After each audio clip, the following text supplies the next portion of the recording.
Honesty from car manufacturers is a rare thing. And imagine flicking through the pages of your favourite lifestyle publication and seeing something like this.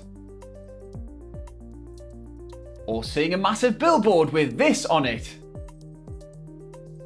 However, with the Compass here, Jeep has usefully plastered a big word on the tailgate that sums the car up entirely.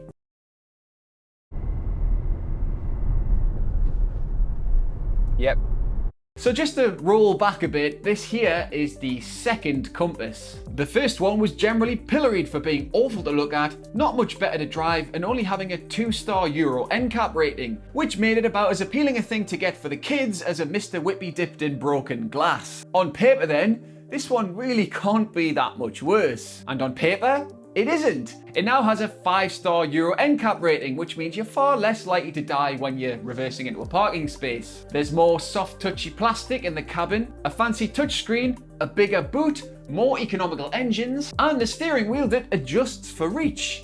Yep, last car didn't even have that. It's unbelievable, Jeff! The problem is that over the last decade or so, the crossover SUV segment in which the Compass navigates, Because it's a Compass. that segment is not only wildly popular, but it's wildly good. Like, the Compass costs from this price to that one, and that's before you've even optionized it. So if you line it up against other crossover stuffs, you'll begin to see that it's really flippin' expensive. Or it can be, anyway. And there are loads of these crossover things to choose from now. And most of the crossovers are brilliant in a variety of different ways. The Compass is brilliant in no way. It's limited. There's an okay amount of rear seat space and the boot is okay too, but it's limited by these massive suspension covers, so it feels kind of thin. And the cabin's fine as well, but it all has that sense of routine American blandness, like one of those US rock bands that were big in the early 2000s. But you're still on my lonely mind. Honestly, I reckon you could be the one pulling Vanessa Carlton along on a piano in this, and you'd still be a bit miserable. And now I wonder if I could fall into the sky. Okay, maybe not. It even smells like an American car, like a hot 5p carrier bag. And for such a big car, the storage space feels limited. Pathetic door pockets, glove-sized glove box. Well, actually, it's not that small. And it feels like you need a set of binoculars to see the main controls because they seem so far down there. Which is more than just a bit annoying. It's actually not really ideal to be looking that far down into the cabin when you're driving along and you want to change the temperature or change the track on your Creed CD. Having said that, it all feels okay. Like there's an acceptable amount of soft, touchy plastic in here. And I actually quite like the infotainment system, especially when you get the one with the bigger touchscreen, which you do on higher level cars, one of which is called... Yep, that's right. Limited. So to go through that a bit, you get 3 trims called Sport, Longitude, for some reason, but weirdly, Latitude. The next one up is Limited.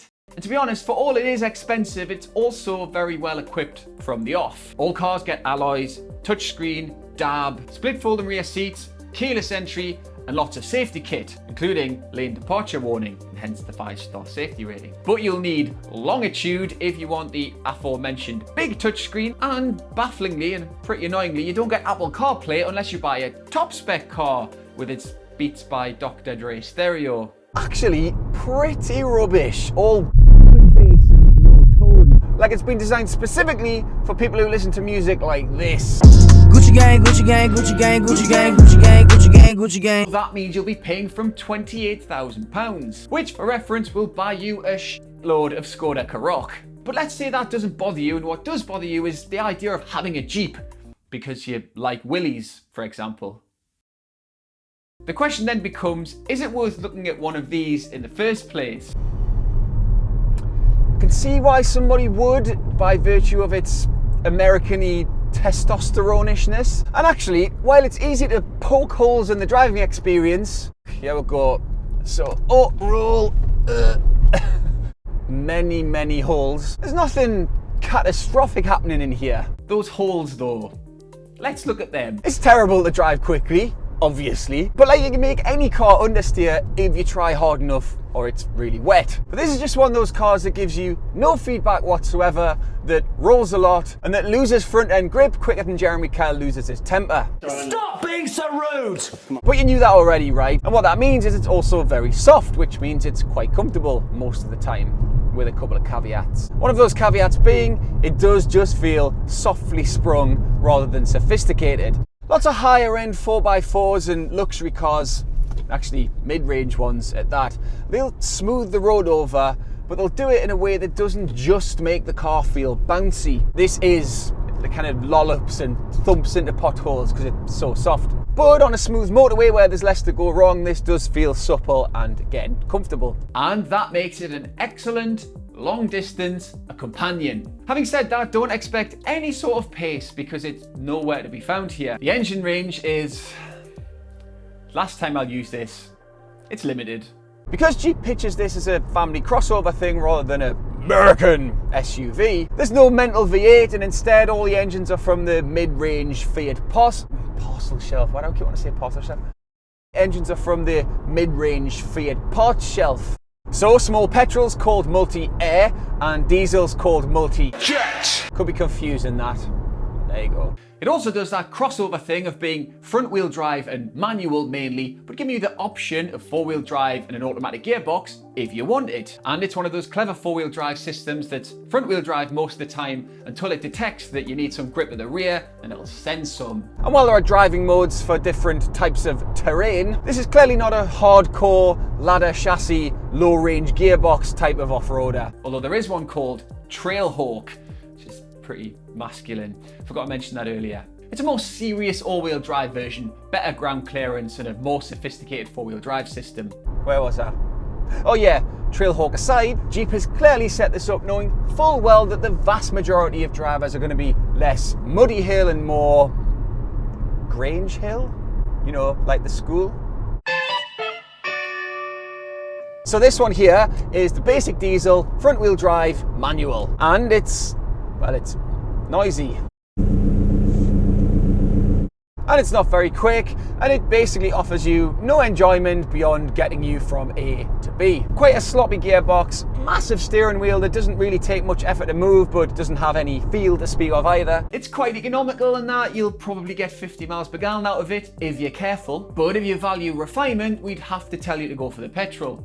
Those multi-air engines are actually really good. And, you know, with a driving experience this bland and generally lazy, you might as well get an automatic gearbox too. And so to conclude, you've probably already guessed that I don't really like this car very much. And I think it's because it doesn't really seem to know what it is. It's not a utilitarian, rugged 4x4 type thing that you might expect a Jeep to be. And yet, in shooting to be a more family-friendly crossover, you know, like a Qashqai, it falls short in pretty much every area. Just very hard to get excited about. Don't get me wrong, it doesn't do anything really badly. I didn't hate it as much as I thought I would when I first started to drive it. It's just that I know I'll have forgotten about this car about a minute after I finish editing this video. Oh well. Thanks for watching, appreciate it. Please leave a nice comment below, or if you're a Jeep owner, call me a name and tell me why I'm wrong. Please subscribe to the channel, there's a longer review of the Compass on the website, and we'll see you next time. We're doing a Jaguar Summit. Bye! Which made it about as appealing a thing to put your kids into as a summer camp. I can't do that.